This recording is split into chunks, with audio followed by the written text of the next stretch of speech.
पाकिस्तानी कौम को अपने बड़े बड़े शहरों के अंदर बड़े बड़े बैनर आवेजा मिले। उन बैनर्स के ऊपर गद्दारे वतन लिखा हुआ था और उन बैनर्स के ऊपर तस्वीर थी प्राइम मिनिस्टर इमरान खान और उनकी काबीना की। तो यूं मालूम हुआ कि रातों रात गद्दार पैदा करने की कोई नई फैक्ट्री लगी है। इतनी तादाद में गद्दार जो हैं वो पाकिस्तान में बना दिए गए हैं और पैदा कर दिए गए हैं। इसी के साथ साथ मुहिब्बे वतन बनाने की भी फैक्ट्री लगी हुई है पाकिस्तान में। बस आपने सिर्फ एक प्रेस कॉन्फ्रेंस करनी है, इमरान खान को बुरा भला कहना है, गद्दारी के संगीन तरीन मुकदमात से निकल के, आपकी प्रेस कॉन्फ्रेंसेस पर पाबंदी से निकल के, आपके घर तोड़ने से लेके, आपके ऊपर कारोबारी पाबंदियों से लेके, आपके बच्चों को धमकियों से लेके, संगीन तरीन जराइम के मुकदमात से लेके आपने निकल के फिल्टर होके बिल्कुल नए नवेले मुहिब्बे वतन बन जाना है। बल्कि हो सकता है अगली दफा आपको कोई सदारती तमगा भी मिले अगले साल को। तो आपने सिर्फ एक प्रेस कॉन्फ्रेंस करनी है। प्रेस क्लब की कुर्सी जो नॉर्मली 30-40 हजार रुपए देने पड़ते हैं प्रेस कॉन्फ्रेंस करने के लिए, एक आम आदमी को ये फी है उनकी, ये कोई रिश्वत नहीं है, ये फी है प्रेस क्लब के अंदर प्रेस कॉन्फ्रेंस करने, वो भी आपको फ्री में लेगी। जेल से आपको गाड़ी भी फ्री में लेके जाएगी। आपकी प्रेस कॉन्फ्रेंस की अरेंजमेंट का मैसेज भी पहले से गया होगा, कैमरे लगे होंगे, चकाचौंध रोशनियां होंगी और आप वहां प्रेस कॉन्फ्रेंस करके सिर्फ ये बताएंगे कि इमरान खान का साथ दे के मैंने बहुत गलती की, वो गद्दारे वतन है, मैं उसे छोड़ रहा हूं। तो उसके बाद आप मुहिब्बे वतन हो जाएंगे और आपके तमाम जराइम जो है वो माफ कर दिए जाएंगे। तो ये नई फैक्ट्री लगी है, इसका पाकिस्तान की सियासत पे क्या असर होगा, इमरान खान पे क्या असर होगा, आप पे क्या असर होगा, इस पर आज बात करेंगे। लेकिन इसका थोड़ा सा तकाबली जायजा और इसका हिस्टोरिक पर्सपेक्टिव हमें देखना पड़ेगा। आज जब हम गद्दार पैदा कर रहे हैं, और हम अब से नहीं कर रहे, हम 1947 से पैदा कर रहे हैं, हम जब गद्दार पैदा कर रहे हैं तब से ही अब से, तो हमारे हमसाये में क्या हो रहा है, तो मुझे आपको बताना पड़ेगा कि आज जब हमने यहां गद्दार पैदा किए हैं तो हिंदुस्तान के अंदर टेस्ला ने अपनी दूसरी फैक्ट्री लगाई है गाड़ियां और उनके पुर्जे बनाने की।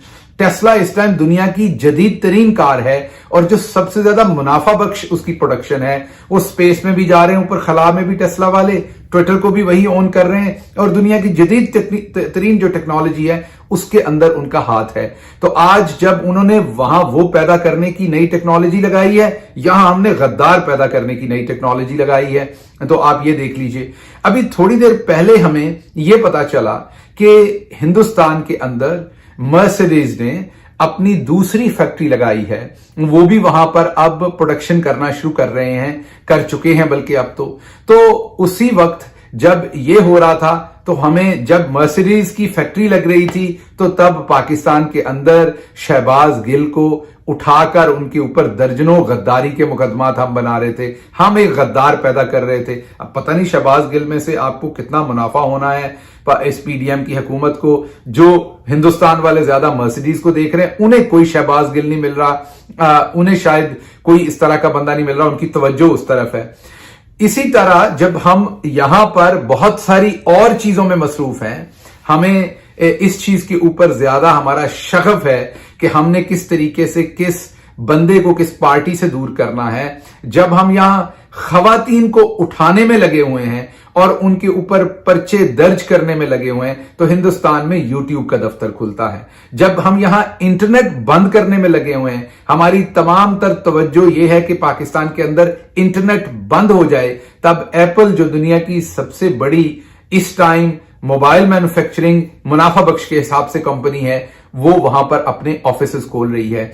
जब हमें यह लग रहा है कि हमने लोगों के घर तोड़ने हैं, आधी रात को उनके घरों में घुसकर उनको उठा लेना है, उस वक्त हिंदुस्तान जो है वो दुनिया की तीसरा बड़ा मुल्क बन गया कार मैन्युफैक्चरिंग करने में। उनके ऊपर सिर्फ जापान और अमेरिका रह गया है। उनके ऊपर सिर्फ चाइना और अमेरिका रह गया है। जापान को उन्होंने क्रॉस कर दिया है। हिंदुस्तान ने इस साल तकरीबन 21 मिलियन गाड़ियां बनाई हैं, मैन्युफैक्चर की हैं, जो उन्होंने एक्सपोर्ट भी की हैं और अपने यहां भी इस्तेमाल की हैं। और उनके ऊपर जो नंबर है वो बहुत दूर नहीं है, वो 25-26 मिलियन के ऊपर है। तो वो अभी उनके जो सुजुकी के उनके वहां पर हेड हैं RC भागवा, वो कह रहे हैं कि बहुत जल्द हिंदुस्तान दुनिया का नंबर 1 मुल्क बन जाएगा गाड़ियां मैन्युफैक्चर करने में, गाड़ियां बनाने में। तो आप जरा थोड़ा सा गौर कर लीजिएगा कि हमारी प्रायोरिटीज क्या हैं और उनकी प्रायोरिटीज क्या है। जब हम लोगों के बच्चों को धमकियां दे रहे हैं, जब हम लोगों के बच्चों को धमकियां देकर उनसे पार्टियां छुड़वा रहे हैं, जब हम एमपीएस और एमएनएस के लेवल पे गए हुए हैं कि वो पार्टी छोड़ दें, तो उनकी जान को और उनकी फैमिली को बिल्कुल मुकम्मल बका है। तो उसी वक्त हिंदुस्तान ने 10 अरब डॉलर से ज्यादा, ये मैं रिपीट कर रहा हूं, 10 अरब डॉलर से ज्यादा मोबाइल मैन्युफैक्चरिंग का नंबर अपना क्रॉस किया है। वो जो अपने यहां मोबाइल बना रहे हैं वो 10 अरब डॉलर से ऊपर चले गए हैं। जब हम अपने यहां ये कोशिश कर रहे हैं कि हमने किस तरीके से किस पॉलिटिकल पार्टी को हमने अपने यहां पर पाबंदी लगानी है, तो उस वक्त हमें पता चलता है कि हिंदुस्तान की जो टोटल एक्सपोर्ट है वो 700 अरब से ऊपर चली गई है। याद आपको रहना चाहिए कि इमरान खान के जमाने में हमने इसको 22-24 अरब से उठा के 30-31 अरब तक बड़ी मुश्किल से लेके गए थे, जो अब वापस 25-26 अरब पर वापस लाई जा रही है। जब हम कोशिश कर रहे हैं कि पाकिस्तान के अंदर लोगों को नंगा करके मारा जाए, जब हम कोशिश कर रहे हैं कि पाकिस्तान के अंदर लोगों की तजलील की जाए, जब हम कोशिश कर रहे हैं कि पाकिस्तान में पढ़ा लिखा जो टैलेंट है उसको भगा दिया जाए, वो पाकिस्तान के अंदर ना रहे, तो मुझे आपको बताना पड़ेगा कि आपको जब आप हिंदुस्तान की तरफ देखते हैं और आप देखते हैं कि वो अपनी यूथ को कैसे ट्रीट कर रहे हैं, जब पाकिस्तान के अंदर लोग डर रहे हैं नंगा होने से और सोशल मीडिया के ऊपर किसी किस्म की कोई पोस्ट लगाते हुए डरते हैं, जब आपका एफआईए, आपका ओवरसीज पाकिस्तानी जो आपका सबसे बड़ा सरमाया है, उनको यह बताता है कि अगर आपने पाकिस्तान में सियासत के अंदर कोई दिलचस्पी ली और किसी किस्म की सियासी पोस्ट की, मीन आपने किसी सियासी पार्टी के ऊपर कोई क्रिटिसिज्म किया, तो अगली दफा जब आप पाकिस्तान आएंगे तो आप गद्दारी के मुकदमों में धर लिए जाएंगे। और हमें इत्तला मिली है कि नवेडा से एक पाकिस्तानी खातून जिनका नाम बिल्कीस है शायद, उनको पहले ही पकड़ लिया गया है इसी तरह के एक जुर्म में। तो जब आप ये करेंगे उस वक्त हिंदुस्तान के जो ओवरसीज, जिन्हें एनआरआई वो कहते हैं, नॉन रेजिडेंट इंडियंस, आप उनकी तरफ देखें तो आपको नजर आता है गूगल का सीईओ जो है सुंदर, वो हिंदुस्तान से। आपको नजर आता है माइक्रोसॉफ्ट का सीईओ सत्या, वो हिंदुस्तान से। आपको अडोब का सीईओ नजर आता है कृष्णा, हिंदुस्तान से। आपको विमो का सीईओ नजर आता है अंजलि, वो भी हिंदुस्तान से। आपको स्टारबक्स का इंटरिम सीईओ नजर आता है कॉफी का, वो भी हिंदुस्तान से।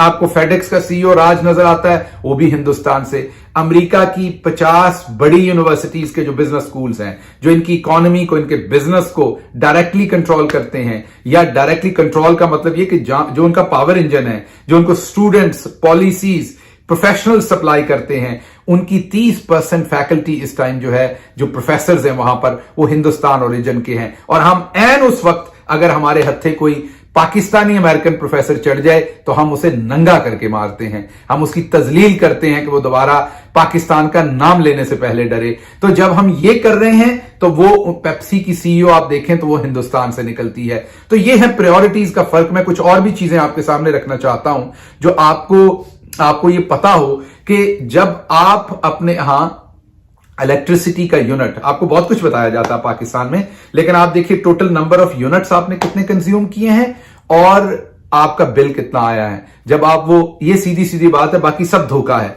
जब आप उसे सब्ट्रैक्ट या मल्टीप्लाई या डिवाइड करके देखेंगे तो आपको ये नजर आएगा, आपको बड़ा वाज़ेह तौर पर यह नजर आएगा कि आप 40 रुपए पर यूनिट ऑफर कर रहे हैं। जब आप इलेक्ट्रिसिटी नहीं अफोर्ड कर पा रहे, जब आपके घर में गैस नहीं आ रही, जब आपका इंटरनेट बंद किया जा रहा है, उस टाइम हिंदुस्तान की प्रायोरिटीज क्या है वो मैं आपके सामने रखता हूं। हिंदुस्तान उस टाइम 700 अरब डॉलर की एक्सपोर्ट से ऊपर जा चुका है। हिंदुस्तान में हुंडई मोटर और जीएम मोटर्स जो हैं, हुंडई वाले 20,000 करोड़ हिंदुस्तानी रुपीस, इसको पाकिस्तान में खुद ही कन्वर्ट कर लीजिए, ये कितना ज्यादा, डबल से ज्यादा बनेगा। ये 20,000 करोड़ की वो अजाफी इन्वेस्टमेंट कर रहे हैं, पहले की नहीं, अजाफी इन्वेस्टमेंट कर रहे हैं एक्सपैंड करने के लिए। मैंने आपको पहले बताया कि हिंदुस्तान के जो आरसी भागवाड़ हैं जो वहां पर सुजुकी के हेड हैं, वो पहले ही पिछले दिनों एक इंटरनेशनल जरीदे को इंटरव्यू देते हुए कह चुके हैं कि हिंदुस्तान दुनिया की नंबर 1 कंट्री बनने जा रहा है कार मैन्युफैक्चरिंग में। इस टाइम वो नंबर 3 है, चाइना और अमेरिका के पीछे। तो उसी वक्त वहां पर जीएम जो है वो 5,000 करोड़ की इन्वेस्टमेंट कर रहा है, जब हमारे ये प्रॉब्लम्स हैं। जब हमारी फिक्र ये है कि हमने किस तरीके से लोगों के मोबाइल छीनने हैं। शहबाज गिल को पकड़ा है तो उसका मोबाइल कैसे छीनना है, अजहर मशवानी को पकड़ा है तो उसका मोबाइल कैसे छीनना है, फवाद चौधरी पकड़ा था तो उसका मोबाइल कैसे रखना है। जब हम लोगों के मोबाइल फोन के अंदर घुसने की कोशिश कर रहे हैं और जब हम उन्हीं मोबाइल फोनों के थ्रू लोगों की नंगी वीडियोस रिकॉर्ड कर रहे हैं और उन नंगी वीडियोस को हम पब्लिश कर रहे हैं, तो तब हिंदुस्तान जो है वो दुनिया का एक बड़ा मुल्क बन रहा है। पिछले 10 साल में जब आजम सवाती और तमाम लोगों की नंगी वीडियोस रिकॉर्ड कर रहे थे, तब हिंदुस्तान ने 200 फैक्ट्रियां बड़े साइज की 200 मोबाइल मैन्युफैक्चरिंग कंपनीज उन्होंने अपने यहां लगाई हैं। ये हैं प्रायोरिटीज जिनका फर्क है हमारे यहां और उनके यहां।